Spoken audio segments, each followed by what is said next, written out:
Hello, and welcome to this lecture on what communication is. Today, we will try to connect our future classes on low and high context culture to the very beginning of the topic, and we'll talk about what communication is. So let's examine what the types of communication are.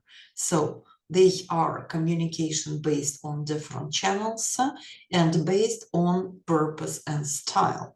And here we see that communication can be verbal and non-verbal, and it can also be formal and informal. When we think of verbal and non-verbal communication, we will see that non-verbal communication is even more important than verbal because it takes more than 65% of all communication. So if we go back to the media, we will see that verbal communication is oral and written communication.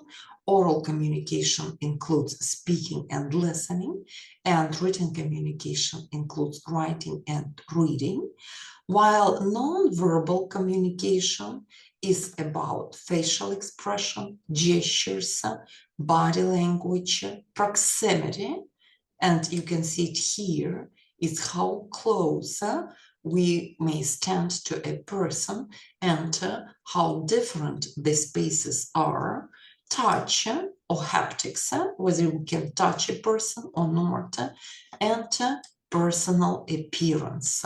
Also, silence here is very important because silence can tell a lot. So, verbal and non-verbal communications all send the message. And the message is in a receiver, a messenger, a person who sends the message, and this person codes the message. And the person who gets the message or the recipient, and this person decodes the message. So when the receiver tells something, the message is sent to the recipient, and the recipient usually decodes the message not only with the help of verbal, but also with the help of non-verbal media.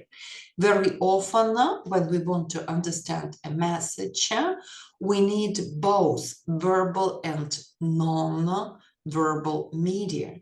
And as we have already said, non-verbal media can tell us even more.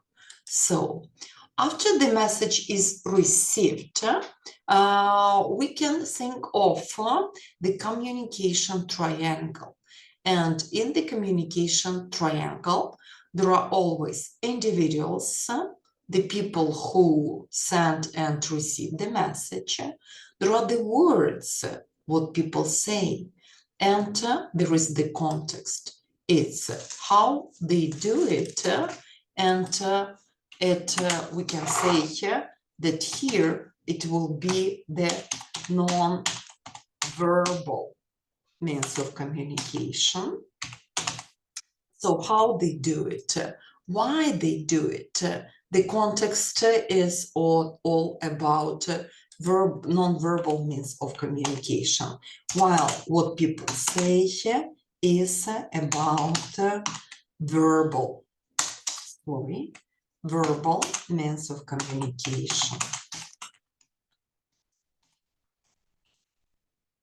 So, what is the relationship between the sides? We'll answer this question later when we talk about high and low context cultures. But before, we really need to understand what we do and how when we communicate and how the sides of this triangle are connected. So as you see here in this chart, Individuals, the messenger and the receiver, exchange the information, they exchange the words, then exchange what people say, but also they exchange what people actually do.